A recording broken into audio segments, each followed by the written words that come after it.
Auburn right now, check this out, 15.5 and 21.7. This is in the last 680 days or so.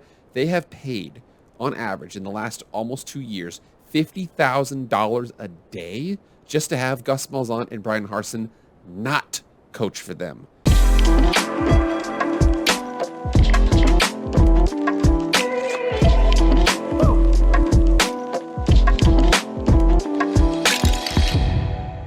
What is up, everybody? It is Jake with Master of Football, back at it again. Happy Tuesday. Thank you so much for being here. If you want to be up to date on all things EA college football and watch plenty of college football content, basically anything related to American football, you guys are going to like it. Subscribe to this channel right now. Like I said, I also do plenty of pro and college football content as well. Hit the subscribe button. Okay, quest for 1K. We're almost there. Just past the 700 mark. Again, it's not going to cost you anything if you subscribe to this channel. Like, share, comment, subscribe. Do all that stuff. I appreciate it. Without further ado, let's get into the video. Okay, guys, so I am loosely connected to this. In some way, I am. Obviously, I'm a big-time Boise State fan, as all of you know, who've been here before. And a couple years ago, we lost our head coach, Brian Harsin. Since we've gotten Andy Avalos, one of 5 Latino coaches in the FBS right now, doing pretty good. I'm telling you, he's got a really good hand on defense. Now, Brian Harsin went to Auburn, and the more you find out about college football, the more you find out that there are certain jobs that are absolute hellholes. And one of them is Auburn. Here we are with ESPN.com. Again, this was just yesterday. Auburn fires football coach Brian Harsin after less than 2 seasons. After less than 2 turbulent seasons, Auburn fired football coach Brian Harsin on Monday. The decision came just before the school named a new athletic director in John Cohen from the former Mississippi State AD. And you see this a lot of times, especially in the NFL, something like that. So let's just say they fire the GM fires the coach, they bring a new quarterback, they kind of reset, they want their guy in there. I think that it's kind of same thing is happening here, but there's also some other situations that are going on. Harsin's firing came less than 48 hours after the Tigers lost to Arkansas at home by 2 touchdowns. The team dropped to 3-5 and is in danger of missing out on a bowl game for the first time since 2012. Running backs coach Carnell Cadillac Williams will serve as Auburn's interim head coach, sources told ESPN's Adam Rittenberg. He's in his 4th season with his alma mater, where he was an All-America selection at running back and set the team record for carries and touchdowns. Williams was the number 5 overall pick by the Tampa Bay Buccaneers in 2005 NFL Draft and played 7 NFL seasons, rushing for 4,021 touchdowns. Harsin's tenure ends at Auburn with a 9-12 record. Remember, this is a big aspect here. We're going to go over this. Per his contract, Harsin will be owed $15.5 million in buyout money with 50% due within 30 days and the remaining half in 4 installments. 2 years ago, the school decided to pay $21.7 million buyout to fire Gus Malzahn, who had gone 68-33 in 8 seasons. And again, it says here he's coming off of a 6-7 season when his status was thrown into limbo this February after the university launched an investigation into his handling of the program. And again, we're going to get into that. That was a super, super shady thing that the university kind of accused him of. It was really, really bad. The inquiry came after a number of players and coaches left during the offseason. They tried to, instigate or insinuate the fact that he had an affair with an assistant just to get him off the team. A whole bunch of people usually transfer after the first year of teams, so this was not your regular here. But, man, I mean, Auburn is just a really, really weird place to coach. I mean, you think about this. Auburn right now, check this out, 15.5 and 21.7. This is in the last 680 days or so. They have paid, on average, in the last almost 2 years, $50,000 a day just to have Gus Malzahn and Brian Harsin not coach for them. This is a weird, weird place to coach. I even asked this question on my boy Tony Altamore. I see you out there, Tony. I asked him this question here. If you're a serious head coach, why would you go to Auburn? The boosters are legitimately insane, and you don't have one boss, the AD. You have a cabal of lunatics who you answer to, and you also get to play Alabama and Georgia every year. He had a great response. He says, but you get the quadruple the pay because they have to pay double to take the terrible job. Then you only have to work half the contract before they fire you and pay the rest of the buyout. Cha-ching. And I tell you what, I couldn't really disagree with that. So again, what's happening here, I had mentioned before that the athletic director was leaving the program. So we see here Alan Green exits as Auburn Tigers athletic director. So it says he will step away from his role as the athletic director. It was announced Friday. The decision was announced after 2 weeks. The 2 sides negotiated the terms of Green's departure earlier in the day. Said a couple things here. One of them was Green was entering the final 5 months of his contract, which is a rarity among athletic directors in major conference schools. Green had asked Auburn for clarity about his future, with his deal expiring in January, sources told ESPN, and he was told that Auburn was likely to wait until the football season to make a decision. That led to Green finding an exit strategy. He was hired from Buffalo. The issues in the football program lingered. The school fired the coach Gus Malzahn and struggled to find a replacement. Green led a search that yielded Brian Harsin, whose tenure has been shrouded by inquiry from the university. The inquiry has since become viewed as the school fishing for a reason to fire Harsin for cause. Nothing was found, but Harsin has spent months fighting Auburn's self-inflicted damage from the inquiry. Harsin is widely viewed as coaching for his job this season. He ultimately is no longer coaching for his job.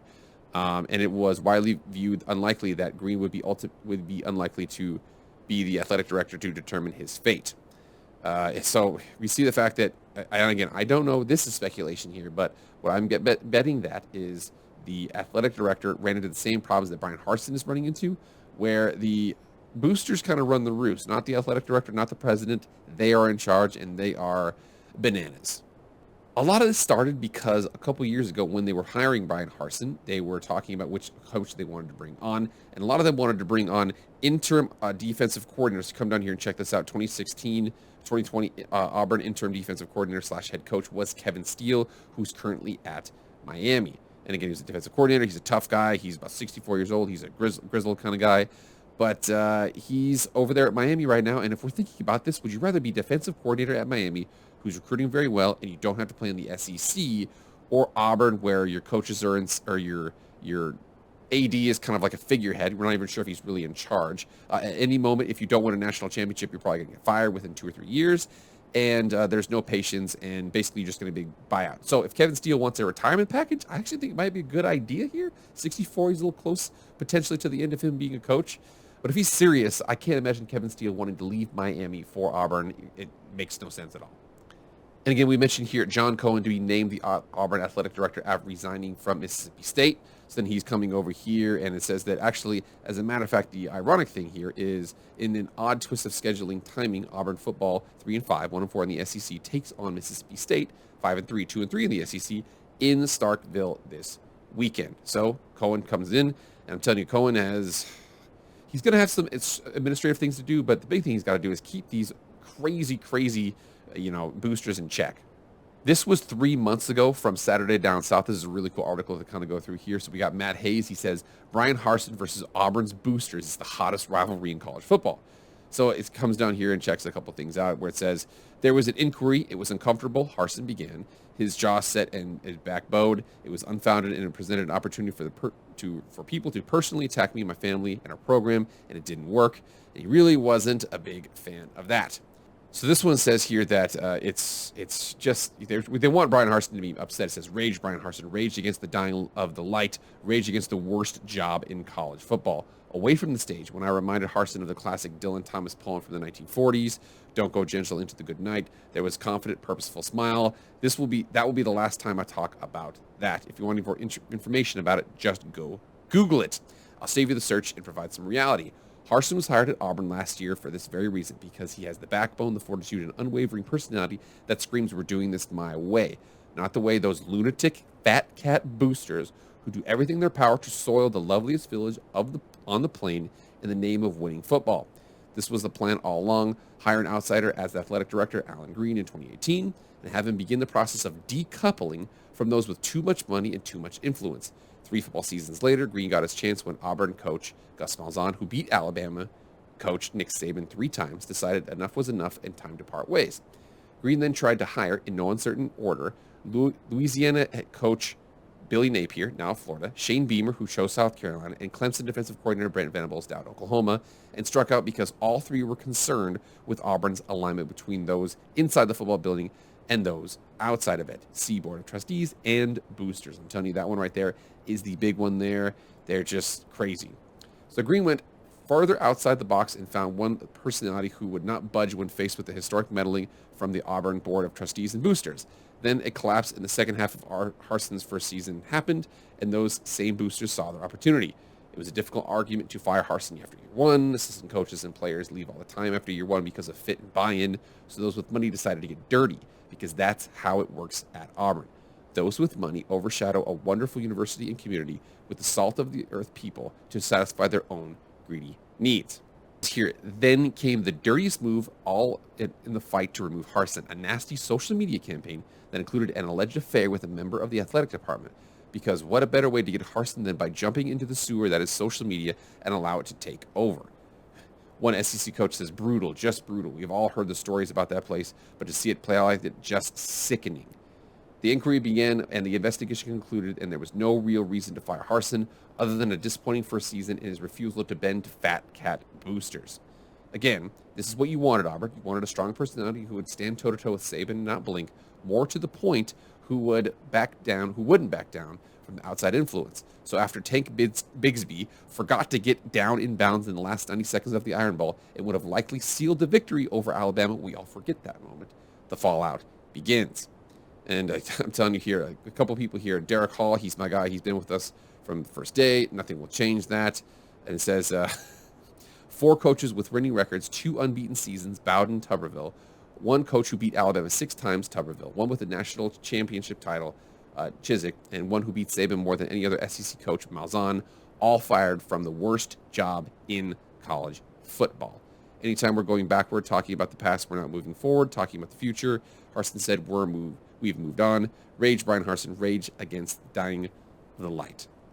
And again, we'll hear Matt Hayes, and again, that was 3 months ago. Matt Hayes says here 6 hours ago, so this is yesterday for you guys here. He says, who in the right mind wants this Auburn job? And they mention a couple different names here. It's really, really interesting. I had mentioned before Kevin Steele to see what they have there, but we're going to go over a couple of these here. Auburn may get a young coordinator at Mississippi State DC, Zach Arnett, or a throwback coach Steele, now the DC at Miami, or a former Power 5 coach desperate for a job, Dan Mullen. They're not getting Lane Kiffin. They're not getting James Franklin, or Matt Rule, or PJ Fleck, or Dave Aranda, or any other no-nonsense successful coach to clean up this mess. Ole Miss will not only pay for Kiffin whatever he wants, it's a better job than Auburn. NIL and transfer portal is the tide that has lifted all boats, and Kiffin has a firm handle on where it's headed in Oxford. Franklin seems like he saw it over there at Penn State.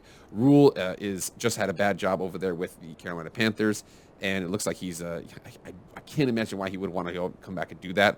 Aranda is very secure over there at Baylor. Billy Napier looks like he turned down Auburn 2 years ago to spend another season at Group of 5 Louisiana. I had opportunities at other schools, but the alignment in every instance wasn't right. Translation: those who should have power don't, and everyone isn't on the same page working together with the same central focus of how to run a successful program.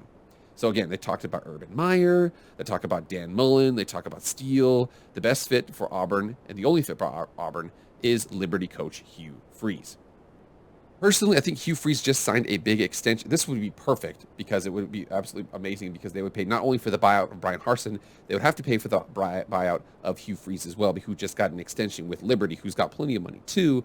But I'm telling you right here, Auburn, if you're on, and again, I want everybody to get in the comments here and let me know, who do you think would be the next head coach at Auburn? I personally think somebody who's the smart decision is somebody who's late in their career who wants to get paid. That's what I think right now, because you're not going to coach there unless you win a national championship, and you're not going to win a national championship because you're the only team that has to play Alabama and Georgia every single year.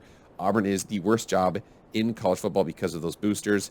If they can leave, they can go away. If Cohen can keep them at bay, that changes this job.